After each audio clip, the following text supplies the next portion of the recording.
live at the 2024 PRI show in Indianapolis. I'm here with my buddies at the Roltek booth, and we're going to look at some of their new products really quick. We'll go over some of the old ones first. So here's the basic Super T10 setup they have here. They're using the conventional synchronized gears, sliders and forks, but we got it up with one of their Heim jointed shifters here. It's a billet shifter. Notice the nice wire tied setup on it like this, the way we got at. What's going on over here? These shifters have a push down for reverse, okay? Designed for hydraulic release bearing. And this is the standard Super T10 cluster, but what they're showing you here is that they have a rollerized main shaft, and you could use these main shafts. I've used these in the past for regular conventional Super T10 first speed gear, second speed, and third speed gears are all on rollers, so this prevents seizures at higher speeds. It's a pretty neat setup. It's also a rifle drilled main shaft. That means the back of this main shaft over here is hollow. Get in there and look at that.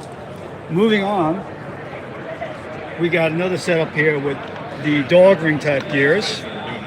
You can see that they're face plated. These face plates on these gears are actually serviceable. We can actually change these face plates as they wear. There are some other companies, they have a one-piece gear. And you can notice the face plates here and how they work. Simply put it in gear. We'll get it locked in here. There you are in gear. It's the gap in the face plates that allows you to shift fast. See? That's how that works.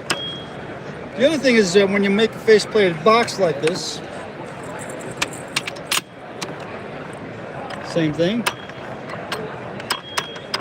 You can hear it how it's banging. That's because of the gap. Okay, that's normal. But what they have on this side, which is really neat, is this cool designed side cover. And the side cover has rails that keep everything nice and horizontal. Nothing is moving in an arc anymore. So the slider is moving straight like this. It's not being forced downward and upwards that you normally get with the forks. The forks, even though they slide, you can make a very nice solid fork now and not have to have the gap in it. For example, you can see the way these forks fit on the slider here. You can see how they fit nice and tight on the circumference. Whereas if we go over now to the regular conventional slider, we have a fork that fits a little bit different because it has to be able to move up and down in an arc like this, okay? So this is great for the street, but when you're running dog ring setups like this, you need to really have forks that are constantly just moving like this and not being in a motion up and down like that. Same thing, here's another 4-speed setup over here. Same setup, pretty much looks good, right? Let's go look at the cluster down here. You can see it's modular. So you can change your ratios, but this is really a 3-speed setup, okay? Notice that there's no first speed gear here. This is a 3-speed. So you got first, second, and high end. So it's just basically 3-speed. This becomes a reverse gear inside. Now, we're gonna move over this side over here. You know who this guy is? Okay. So Todd, Talk to you later. Todd, tell me about these transmissions over here. What we got? What am I looking at here? Low profile case, right? Yeah, low profile, super late model transmission. Gears are the same as in our old ones. It's a way stronger box. It's shorter, 3-speed, and it's 2 inches shorter. Makes it more compact. Weighs 60 pounds compared to the old ones at 70 some. This whole transmission weighs just 60 With the pounds. shifter. With the shifter. That's pretty amazing. Yep. And so these are a little bit different. I was just showing you how the shifter is mounted. That's a center shift.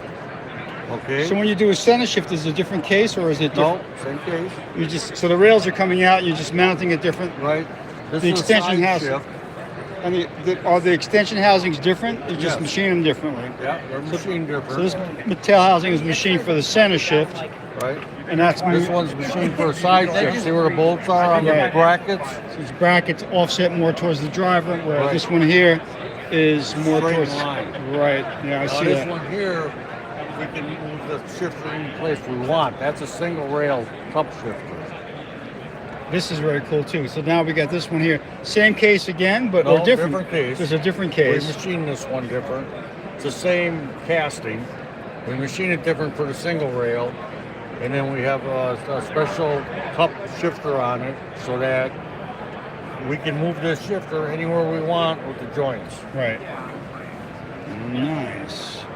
And this one here? That's a heavy duty. That takes 1,400 horsepower. This is also a center shift. And this is for what kind of racing? Well, we can do road racing or drag racing with it. Oh, we can do drag racing Oh, right yeah. now.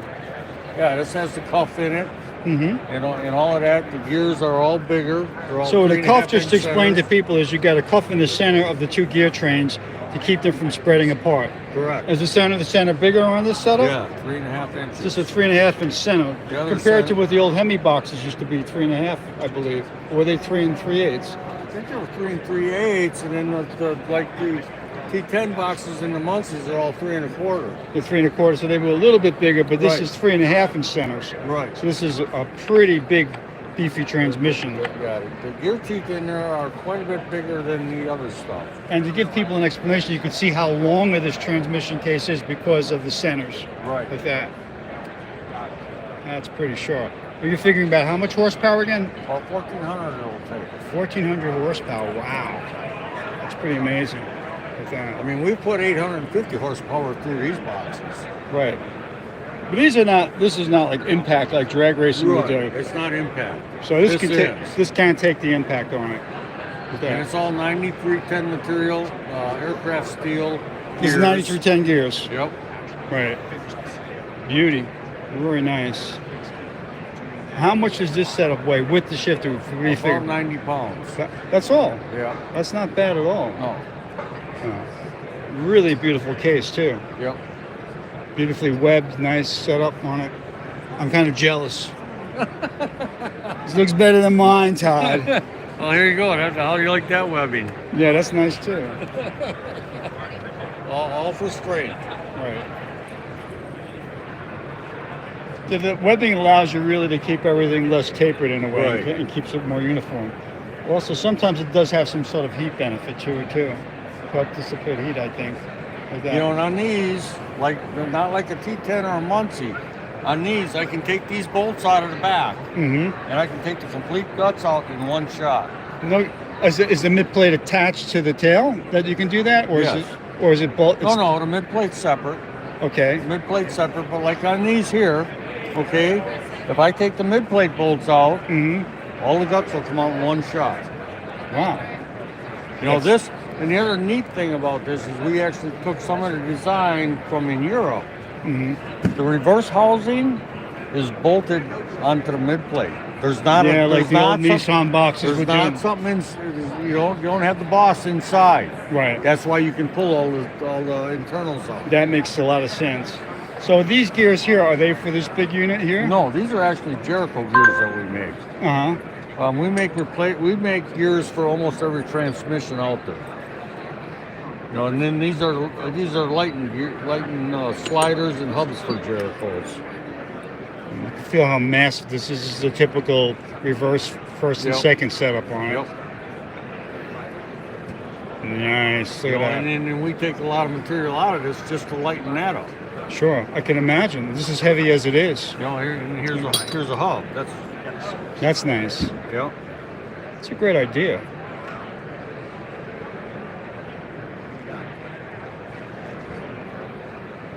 Sure. And this is a Jericho 2-speed main shaft that we're making now, but it's not quite finished with the hub on in place. Mm-hmm. Very cool. These are the typical Jericho. You making the dog rings for the Yeah, we Jerichos make too? the dog rings. Right. All the wear parts. I never liked these setups here. I like the other Well, ones better. The thing is Everybody had their own little everybody had design. different ideas on how much ramp should be on there. Right. Jerichos are pretty thin as far as like what we like to see. The Jerichos are like a 3-degree ramp. Our transmissions are a 5. When you get into the Cup or the drag race stuff, they're going to be 8-degree ramps. Very nice. Very cool. And what are these? And they're crown drive flanges. And what that is this gear in here oscillates so that you can put camber into the rear axle and this will still run on center. And this is what the gear looks like. It's So crowned. I see. Look at that. Makes sense. So you can actually twist this gear like this, and because of the camber in the rear axle, and the shaft will still be coming through here straight. That's really nice.